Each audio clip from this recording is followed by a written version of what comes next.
यतापट्टिको चाहिँ यो सरकारी संरचनाहरू कुनै पनि बाँकी छैन। देखेको जति सरकारी संरचना सर्लकै ध्वस्त पारिएको छ। यो कुरामा चाहिँ ख्याल गर्नुपर्ने थियो जेएनजीले। सरकारी संरचनाहरू चाहिँ कुनै पनि बाँकी छैन। सर्लकै यो बानेश्वरबाट माइतीघर जाने बाटो हो। यो चाहिँ जिल्ला अदालत ध्वस्त पारिएको छ। जिल्ला अदालत जलाइएको छ। जिल्ला अदालत पनि आगो लागिसकेको छ। जिल्ला अदालत आगो लाउने तर्फमा छ भने यतापट्टिको छेउको जिल्ला अदालत अगाडिका संरचनाहरू सर्लकै आगो लागिएको छ। कुनै पनि बाँकी छैन।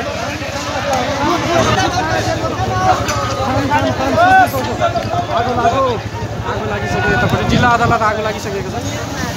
उतापट्टि त्योभन्दा अगाडि ऊ पनि आगो लागिसकेको छ। यहाँ साथीहरूले चाहिँ दुधको व्यवस्था गर्नुभएको छ। संसद भवन ध्वस्त पारेर अब यतापट्टिको संरचना सरकारी संरचना यतापट्टिको संरचना ध्वस्त पारिएको छ। पुरै यो सरकारी संरचनाहरू केही पनि बाँकी राखिएको छैन।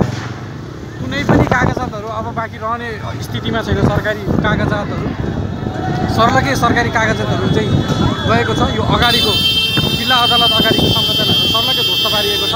अनि यतापट्टि जिल्ला अदालत सँगसँगै यो नेपाल टेलिकम सिभिल यो के भन्छ अरे सिभिल एभिएसन नागरिक उड्डयन मन्त्रालय पनि प्राधिकरण पनि ध्वस्त पारिएको छ।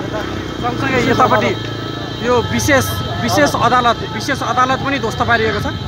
विशेष अदालतमा पनि आगो लागि भइसकेको छ। स्थिति नाजुक छ यताको।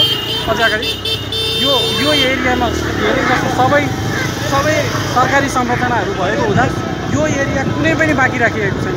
सरकारी संरचनाहरू चाहिँ कुनै पनि बाँकी राखिएको छैन। सरकारी संरचनाहरू चाहिँ पुरै गएको छ।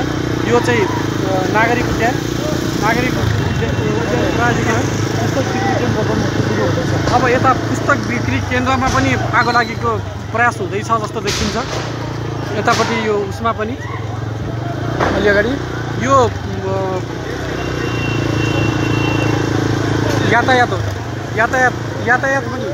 अगाडि पनि आगो लागिएको छ।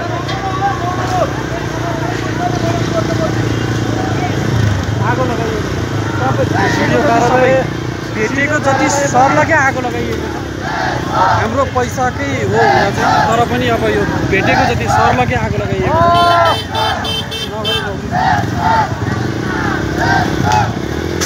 केही बाँकी राखिएको छैन। यो मन्त्रालय यो सरकारी भवनहरू कुनै पनि बाँकी राखिएको छैन। सरकारी भवनहरू कुनै पनि बाँकी राखिएको यो त गर्नु हुँदैन। यो त हाम्रै पैसाले गएको हो। त्यो गर्नु नहुने कुरा हो। तर अब जेएनजीले त्यसलाई लिड गर्ने मान्छेको जेएनजी लिड कन्ट्रोलभन्दा बाहिर गइसकेको छ। अब यसलाई कन्ट्रोल गर्ने हो भने कि आर्मी नै परिचालित हुनु पर्यो, नत्र भने जेएनजी युवा पुस्ताले कुनै पनि भवनहरू कुनै पनि सरकारी संरचनाहरू बाँकी राखेको छैन।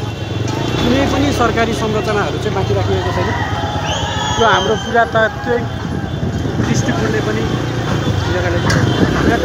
दृष्टिकोणले पनि हाम्रा कुनै पनि बाँकी राखेको छैन। सिंहदरबार पनि जलिसक्यो भन्दैछ भाइहरू। कुनै पनि बाँकी राखिएको छैन।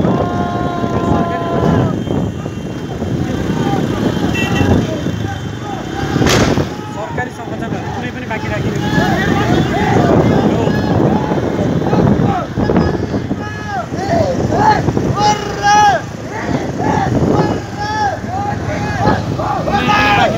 सरकारी संरचनाहरू जता भेट्यो त्यतै ध्वस्त पारिएको छ। जे भेट्यो त्यसैमा हानिएको छ।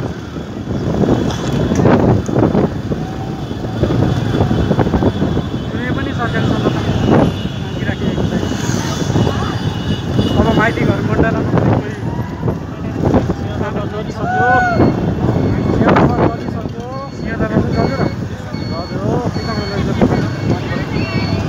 माइतीघर